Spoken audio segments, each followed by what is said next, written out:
Did you know that offense can block us from receiving what God has in store for us? Have you ever wondered why you have done everything humanly possible, but nothing seems to be working? The life of Rachel in the Bible is a great reference point for us to learn from.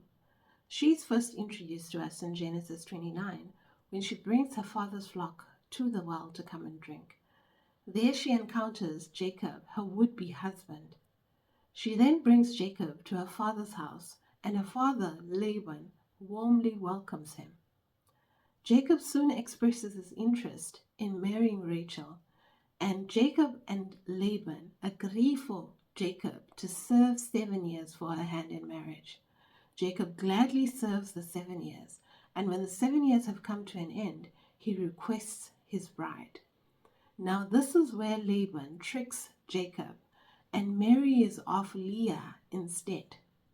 This greatly upset Jacob, and obviously we can all imagine the kind of offense that it would breed in Rachel's heart. Rachel was embittered. She was hurt.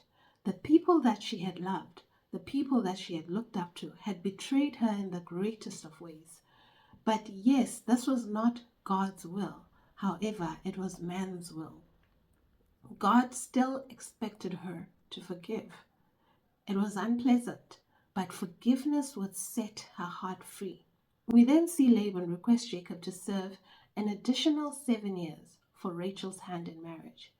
Jacob agrees because he loved Rachel so much. After serving the additional 7 years, he eventually gets Rachel's hand in marriage. But then they are struck with yet another devastation. Rachel is barren. The Bible tells us that God shut her womb. Why would God shut her womb? Didn't God say, "Be fruitful and multiply"? So what happened? Leah, on the other hand, had given birth to so many children, but Rachel was struggling.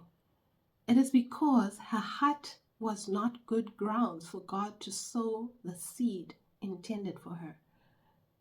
And this is why she was delayed in receiving the promise.